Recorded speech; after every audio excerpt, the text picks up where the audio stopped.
राजा का बेटा राजा नहीं बनेगा, जो काम करेगा और राजा बनेगा। मी मुख्यमंत्री जरी असलो तरी सुद्धा आजही कार्यकर्ता म्हणून मी काम करतो। तुमचं वागणं काय आणि त्यांचं वागणं काय, बोले हाच तर फरक आहे, म्हणून तर आम्ही तिथून उठाव केला। घरात बसून पक्ष वाढत नाही, राज्य चालवता येत।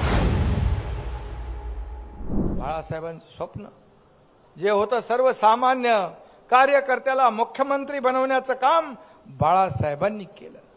आज मी आपल्याला सांगतो, बाळासाहेबांचं स्वप्न अयोध्येमध्ये राम मंदिर बांधण्याचं, 370 कलम हटवण्याचं आदरणीय मोदी साहेबांनी हे करून दाखवलं। आणि म्हणून मी आपल्याला सांगतो, मी मुख्यमंत्री जरी असलो तरी सुद्धा आजही कार्यकर्ता म्हणून मी काम करतोय, उद्याही कार्यकर्ता म्हणूनच मी काम करणार आहे। उद्या मला आपल्यातला एक श्रीकांत, माझा मुलगा आपल्या शिबिरामध्ये बोलला होता, आपल्या पक्षामध्ये कोणी मालक नाही, कोणी नोकर नाही, आपण सगळे सहकारी आहोत, आपण सर्व कार्यकर्ते आहोत। राजा का बेटा राजा नहीं बनेगा, जो काम करेगा और राजा बनेगा। तुम्हाला मी सांगतो की म्हणून उद्या तुमच्यातला एखादा समोर बसलेला कार्यकर्ता कामाच्या जोरावर, कर्तृत्वाच्या जोरावर मोठा झाला आणि उद्या येऊन मुख्यमंत्री म्हणून इथून बोलू लागला तर सगळ्यात जास्त आनंद या एकनाथ शिंदेला होईल। हे आमचे विचार आहेत, आणि म्हणून मी आठवण म्हणून आपल्याला सांगतो, जेव्हा दिल्लीत आपली बैठक होती, अनेक राज्याचे प्रमुख तिकडे आले होते, ते सर्व राज्य प्रमुख आपल्याबरोबर सोबत सामील झाले। त्यांची बैठक मी दिल्लीत ठेवली होती। एका राज्याच्या प्रमुखाला फोन आला, कहाँ जा रहे हो? बोले दिल्ली जा रहे। बोले शिंदे साहब, मुख्यमंत्री जी ने बैठक बुलाई है इसलिए जा रहे। बोले क्या मालिक के साथ रहोगे क्या नौकर के साथ जाओगे?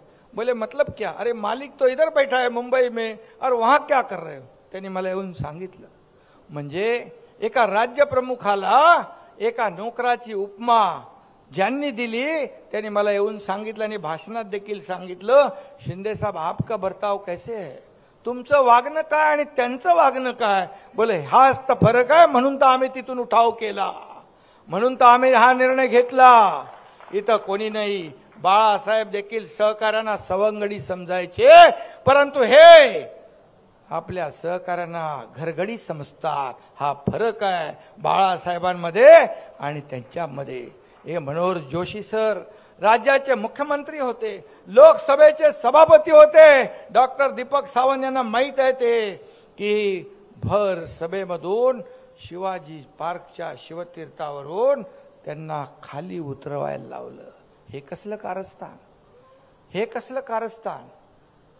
हे असं कारस्थान कुठल्याही पक्षाचा नेता प्रमुख करू शकत नाही। यामुळे पक्ष पुढे जात नाही। मी नेहमी सांगतो, कार्यकर्ता मोठा झाला तर पक्ष मोठा होईल, पक्ष मोठा झाला तर कार्यकर्ता मोठा होईल, आणि त्यासाठी त्याग करावा लागतो, त्यासाठी वेळ द्यावा लागतो, त्यासाठी रात्रीचा दिवस करावा लागतो, रक्ताचं पाणी करावं लागतं, घरादारावर तुळशीपत्र ठेवून संघटनेसाठी वाहून घ्यावं लागतं।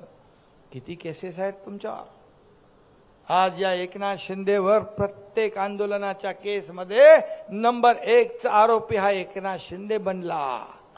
जेवढे मोजता येणार नाही तेवढ्या केसेस या एकनाथ शिंदेने अंगावर घेतल्या। घरात बसून पक्ष वाढत नाही, राज्य चालवता येत नाही।